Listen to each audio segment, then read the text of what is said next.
ഇന്നത്തെ നമ്മുടെ horror story ഒരു പിസ്സ ഡെലിവറി ബോയ്ക്കുണ്ടായ ഒരു അനുഭവമാണ്. സംഭവം ശരിക്കും റിയലായിട്ട് നടന്ന കഥയാണെന്നാണ് പറയപ്പെടുന്നത്. സംഭവം നടക്കുന്നത് അങ്ങ് ഡൽഹിയിലാണ്. ഡൽഹിയുടെ ടൗണിലല്ല, ഡൽഹിയിൽ നിന്ന് അകന്നിട്ട് ഡൽഹി, ഹരിയാന ആ ഒരു ബോർഡറിൽ നടന്നൊരു കഥയാണ്. അപ്പോൾ വർഷങ്ങൾക്ക് മുൻപാണ്. അപ്പോൾ ഈ പിസ്സ ഡെലിവറി ബോയ് അദ്ദേഹം പാർട്ട് ടൈമായിട്ടാണ് ചെയ്തുകൊണ്ടിരിക്കുന്നത്. എന്ന് വെച്ചിട്ടുണ്ടെങ്കിൽ കോളേജിൽ പോയി വന്നതിന് ശേഷം സൈഡായിട്ട് വർക്ക് ചെയ്തുകൊണ്ടിരിക്കുന്നു. ഒരു പോക്കറ്റ് മണിക്കൊക്കെ വേണ്ടി വർക്ക് ചെയ്തുകൊണ്ടിരിക്കുന്ന ടൈമാണ്. അപ്പോൾ പുള്ളി ജോലിക്ക് കയറുന്നത് ഒരു 6-7 മണി സമയത്താണ് പുള്ളി ജോലിക്ക് കയറുന്നത് തന്നെ. പിന്നെ ലേറ്റ് നൈറ്റ് വരെ ഉണ്ടാവും. ഒരു 12 മണി വരെയാണ് ആ ഷോപ്പ് ഓപ്പണായി ഇരിക്കുന്നത്. അപ്പോൾ വർഷങ്ങളായിട്ട് പുള്ളിയായിട്ട് ജോലി ചെയ്തുകൊണ്ടിരിക്കുന്നു. വളരെ സാറ്റിസ്ഫൈഡ് ആണ്.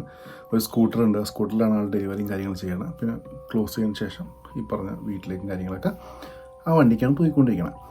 അങ്ങനെ ഒരു ദിവസം ഇദ്ദേഹം ഇങ്ങനെ ജോലിയൊക്കെ ഏകദേശം തീരാറായി. ഒരു 11 മണിക്കൊക്കെ 11:30 കഴിഞ്ഞ് കഴിഞ്ഞപ്പോഴേക്കും ആൾക്കൊരു ഓർഡർ വന്നു. ആ ഓർഡർ ഫോൺ വഴിയാണ് വന്നേക്കുന്നത്. അവരുടെ ഷോപ്പിലെ ഫോണിനകത്തേക്ക് ഇങ്ങനെ ഒരാൾ വിളിച്ചിട്ട് ഒരു ഓർഡർ കൊടുക്കുകയാണ്. അപ്പോൾ ഓർഡർ കൊടുത്തിട്ട് ചോദിക്കുകയാണ്, ഷോപ്പ് ക്ലോസ് ആയോ, എനിക്ക് പിസ്സ വേണം എന്ന് പറയണം. അപ്പോൾ ഈ പയ്യൻ പറയുന്നു, സാർ ക്ലോസ് ചെയ്യാൻ പോവുകയാണ്, നമ്മൾ 12 o'clock ക്ലോസ് ചെയ്യുമ്പോൾ ഇപ്പോൾ 11:30 കഴിഞ്ഞു. ഇനിയിപ്പോൾ പിസ്സ നമ്മൾ പ്രിപ്പയർ ചെയ്ത് വരുമ്പോഴേക്കും എന്തായാലും 12:30 ആ സമയമൊക്കെ ആവും. അപ്പോൾ അതിൻ്റെ പേരിൽ ഇപ്പോൾ നമ്മൾ ഓർഡർ എടുക്കാനുള്ള നാളത്തേക്ക് ഓർഡർ എടുക്കാമെന്ന് പറയും. അപ്പോൾ പുള്ളി പറയും, എനിക്ക് വേണ്ടത് കുറച്ച് വലിയ ഓർഡറാണ് എന്ന് പറഞ്ഞിട്ടുണ്ടെങ്കിൽ 4 എക്സ്ട്രാ ലാർജ് പിസ്സയാണ് വേണ്ടത്.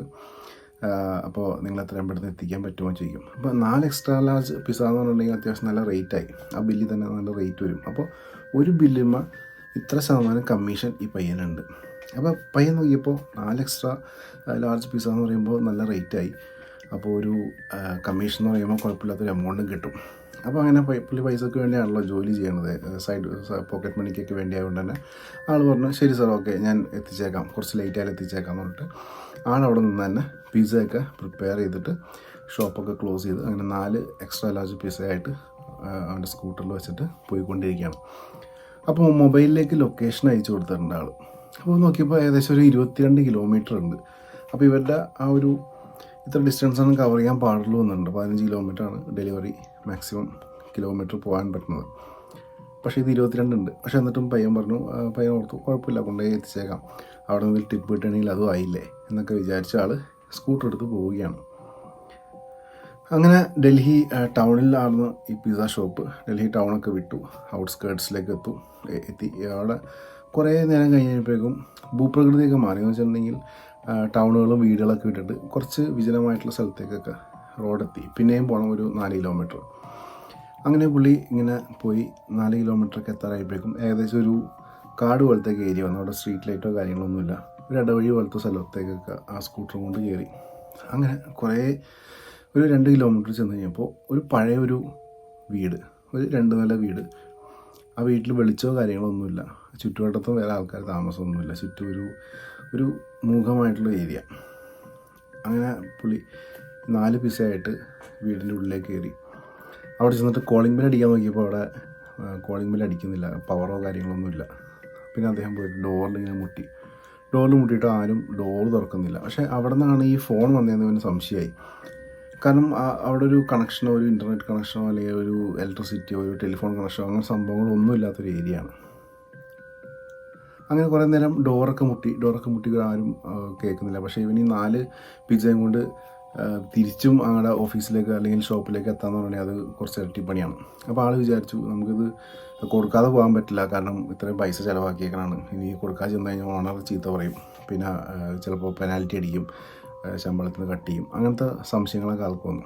അങ്ങനെ 2 കൽപ്പിച്ച് ഡോർ തുറക്കാൻ പറ്റുമെന്ന് പറയാൻ വേണ്ടി ഡോറിന് ജസ്റ്റ് ഒന്ന് പുഷ് ചെയ്തപ്പോൾ ഡോർ തുറന്നു വരുന്നുണ്ട്. അങ്ങനെ ഉള്ളിലേക്ക് കയറി കഴിയുമ്പോഴേക്കും അവിടെ ആരുമില്ല. ആ വീട്ടിൽ വർഷങ്ങളായിട്ട് ആരും താമസമില്ലാത്തൊരു രീതിയിലാണ് അതിൻ്റെ ഇൻറ്റീരിയേഴ്സൊക്കെ ഇരിക്കുന്നത്. ഇവൻ പിസ്സ എന്നൊക്കെ പറഞ്ഞിങ്ങനെ വിളിച്ച് പറയുന്നുണ്ട്, പക്ഷേ ആരുമില്ല. പക്ഷേ ദൂരെ നിന്ന് 2 കുട്ടികളുടെ ശബ്ദം കേട്ടു. 2 കുട്ടികളുടെ ശബ്ദം കേട്ടപ്പോഴേക്കും ഇവൻ മനസ്സിലായി കുട്ടികൾ ആരൊക്കെ അവിടെ ഉണ്ട്. ഇപ്പോൾ കുട്ടികൾക്ക് വേണ്ടിയായിരിക്കും പിസ്സ ഓർഡർ ചെയ്യുന്ന അറിയാൻ വേണ്ടി ഇവൻ അവിടുത്തെ റൂമിലൊക്കെ കയറി ഇറങ്ങി ഇങ്ങനെ പറയാം, എനിക്ക് പിസ്സ വന്നിട്ടുണ്ട്, ആരെങ്കിലും ഉണ്ടോ എന്നൊക്കെ ഇങ്ങനെ ചോദിച്ചുകൊണ്ടിരിക്കുകയാണ്. പക്ഷേ അവിടെ ആരുമില്ല. അങ്ങനെ 3ാമത്തെ റൂമിലേക്ക് കയറിയപ്പോഴേക്കും 2 കുട്ടികൾ ഇവനെ തന്നെ ഇങ്ങനെ നോക്കി നിൽക്കുകയാണ്. ഒരു പാവപ്പെട്ട കുട്ടികളിങ്ങനെ ചിരിച്ചുകൊണ്ടിങ്ങനെ നോക്കണം. പക്ഷേ ആ നോട്ടത്തിൽ വേറെ അനക്കങ്ങളൊന്നുമില്ല. കണ്ണ് സ്ട്രെയിറ്റ് അവൻ്റെ കണ്ണിലേക്ക് വെച്ചാണ്. വേറെ എങ്ങോട്ടാ കുട്ടികൾ നോക്കുന്നില്ല. പയ്യെ ചെറിയൊരു പുഞ്ചിരി മുഖത്തുണ്ട്. അങ്ങനെ ആളടുത്തേക്ക് ചെല്ലുന്നു. പിസ്സ വേണ്ടതെന്ന് ചോദിക്കുമ്പോൾ പക്ഷേ കുട്ടികൾക്കൊരു ഒരു മുഖത്തൊരു ഭാവ വ്യത്യാസമൊന്നുമില്ല. പക്ഷേ പിസ്സ അടുത്തേക്ക് ചെന്ന് പിസ്സയുടെ സ്മെല്ല് ഇങ്ങനെ കിട്ടി കഴിയുമ്പോഴേക്കും പിള്ളേരുടെ ഭാവങ്ങളൊക്കെ മാറാൻ തുടങ്ങി. ഈ വായൊക്കെ ഇങ്ങനെ വികസിക്കാൻ തുടങ്ങി. അങ്ങനെ ഇവൻ പിസ്സ അടുത്തേക്ക് എത്തിക്കുന്നു. കുട്ടികളുടെ അടുത്തേക്ക് നടന്ന് ചെല്ലുമ്പോഴേക്കും സ്മെല്ല് കിട്ടുമ്പോഴേക്കും കുട്ടികളുടെ മുഖഭാവങ്ങളൊക്കെ മാറാൻ തുടങ്ങി. ചിരി കുറച്ചൊരു വികൃതമായിട്ടുള്ള ചിരിയായി. പല്ലൊക്കെ കറുത്തിരിക്കുന്നു. കണ്ണൊക്കെ ഫുള്ള് വൈറ്റായി പോയി. കൃഷ്ണമണി കാണാനില്ല. അങ്ങനെ ഇവർ മുഖഭാവം കൈയൊക്കെ ഇങ്ങനെ നീട്ടാൻ തുടങ്ങിയപ്പോഴേക്കും ഇവന് ചെറിയൊരു ഭയം പോലെയായി. 2 കുട്ടികളും അതേപോലെ ഇങ്ങനെ അതിനെ ഒരുമിച്ചതും ചെയ്യണം. അപ്പോഴത്തേക്ക് ഇവൻ പേടിച്ചിട്ട് ബാക്കിലേക്ക് തിരിഞ്ഞു നോക്കിയപ്പോഴേക്കും അവൻ ഒന്നും കൂടി ഞെട്ടി. ഇവൻ്റെ കയ്യിലുള്ള പിസ്സയൊക്കെ നേരെ താഴേക്ക് വീണുപോയി ആ ഞെട്ടൽ കാരണം. അവൻ നോക്കിയപ്പോൾ ഇവനേക്കാളും ഹൈറ്റുള്ള ഒരു സ്ത്രീ, അത് കുട്ടികളുടെ അമ്മയാണെന്ന് തോന്നുന്നു. വളരെ വികൃതമായിട്ടുള്ള മുഖവും പല്ലൊക്കെ ഇങ്ങനെ കറുത്തിരിക്കുന്നു. കണ്ണണിയില്ല. കണ്ണിൽ വെള്ള നിറം. ആ സ്ത്രീ ഇവൻ്റെ അടുത്തേക്ക് കൈയൊക്കെ നീട്ടിയിട്ട് ഇങ്ങനെ വരികയാണ്.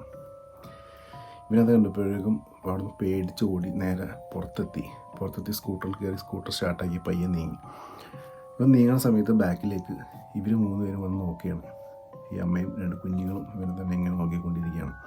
ഇവൻ ജീവനം കൊണ്ട് വളരെ സ്പീഡിൽ ആ സ്കൂട്ടർ കൊണ്ട് ഓടിച്ച് ഈ കാടിൻ്റെ സ്ഥലത്തെത്തിയപ്പോഴേക്കും സ്കൂട്ടർ പഞ്ചറായി റോട്ടിൽ തന്നെ കിടക്കുകയാണ്. വേഗം തന്നെ ഇവൻ സ്കൂട്ടർ പഞ്ചറായ ടയറൊക്കെ നോക്കിയപ്പോഴേക്കും അബദ്ധവശാൽ ഇവൻ്റെ ആ സ്കൂട്ടറിൻ്റെ മിററിലേക്കൊന്ന് ശ്രദ്ധ പോയി. മിററിൽ നോക്കിയപ്പോൾ ബാക്കിൽ നിന്ന് ഈ സ്ത്രീയും 2 കുട്ടികളും ബാക്കിൽ വന്നിങ്ങനെ നിൽക്കുകയാണ്. പക്ഷെ നോക്കുമ്പോൾ കാണില്ല. പക്ഷെ മിററിൽ ഇവൻ്റെ 3 പേരുടെ രൂപമുണ്ട്. ഇവൻ വേഗം പേടിച്ച് സ്കൂട്ടർ ഇട്ടിട്ട് ഓടാൻ തുടങ്ങി. അപ്പോൾ ആ ഓടുന്ന ഓട്ടത്തിൽ ഇവൻ പോലീസിനെ വിളിക്കുന്നുണ്ട്. പോലീസിനെ വിളിച്ചപ്പോഴേക്കും പോലീസുകാർ ആ പരിസരത്ത് എവിടെ ഉണ്ട്, അവരെത്തിയേക്കാമെന്ന് പറഞ്ഞിട്ട് അവർ പോയി. അങ്ങനെ ഒരു 10-15 മിനിറ്റ് ഇവൻ കാട്ടിലെവിടേക്കോ പോയി ഒളിച്ചിരിക്കുകയായിരുന്നു. ഒളിച്ച് കഴിഞ്ഞപ്പോഴും ദൂരെ നിന്ന് പോലീസ് വണ്ടിയുടെ ആ ഒരു സൗണ്ട് കേൾക്കാൻ തുടങ്ങി. ആ ഒരു സൈറൻ കേട്ടപ്പോഴേക്കും ഇവൻ പുറത്തേക്ക് വന്ന് നോക്കിയപ്പോൾ ദൂരെ ഇവൻ്റെ സ്കൂട്ടറിൻ്റെ അവിടെ അവരൊന്ന് ഇൻവെസ്റ്റിഗേഷൻ നടത്തിക്കൊണ്ടിരിക്കുകയാണ്. ഇവൻ ഓടി പോലീസുകാരുടെ അടുത്ത് ചെന്നിട്ട് കാര്യം പറഞ്ഞു. ഇങ്ങനെയൊക്കെ അവിടെ സംഭവിച്ചു എന്ന് പറഞ്ഞു. ഇവരെയും കൂട്ടിയിട്ട് ഇവൻ ആ ഒരു വീട്ടിലേക്ക് പോയി. ആ വീട്ടിൽ ചെന്ന് നോക്കിയപ്പോൾ അവിടെ ആരെയും കാണുന്നില്ല. പഴയ വസ്തുക്കളും അതേപോലെ തന്നെ ഒരു കാട്ടുപൂച്ചയും കാര്യങ്ങളൊക്കെ കണ്ടു. വേറെ അവിടെ മനുഷ്യരോ ആരെയോ അവിടെ കാണുവാനില്ല. ആ ഇൻവെസ്റ്റിഗേഷൻ അവർ 1-2 ദിവസം തുടങ്ങി. അതേപോലെ തന്നെ കാട്ടിലൊക്കെ വരുന്ന സെർച്ച് ചെയ്തു. പക്ഷേ അവിടെ ആരെയും കണ്ടെത്താനായില്ല. ഇവൻ വേഗം പോലീസുകാരെയും കൂട്ടി ആ പിസ്സ ഷോപ്പിലേക്ക് തിരിച്ചു പോയി. പക്ഷേ ഇവൻ പറയുന്നത് അന്ന് രാത്രി അവിടെ നടന്ന സംഭവങ്ങളാണത്. അതിനുശേഷം അവൻ ആ പിസ്സ ഡെലിവറി ജോബ് അവിടെ നിന്ന് രാജിവെച്ചു. പിന്നെ അവൻ പിസ്സ അല്ലെങ്കിൽ ലേറ്റ് നൈറ്റ് വർക്ക് വരെ എടുക്കാതായി. ഇവൻ നേരെ തിരിച്ച് നാട്ടിലേക്ക് പോയി. നാട്ടിൽ തന്നെയാണ് ഇപ്പോഴും ആൾ ജീവിക്കുന്നത്. എന്തായിരിക്കും നിങ്ങളുടെ അഭിപ്രായം? കമൻറ്റ് ചെയ്തേക്കാം. ഇങ്ങനത്തെ സ്റ്റോറീസ് ഇഷ്ടമാണെങ്കിൽ ഫോളോ ചെയ്യാനും സബ്സ്ക്രൈബ് ചെയ്യാനും ലൈക്ക് ചെയ്യാനും മറക്കരുത്. അടുത്ത സ്റ്റോറിയായിട്ട് കാണാം. Thank you.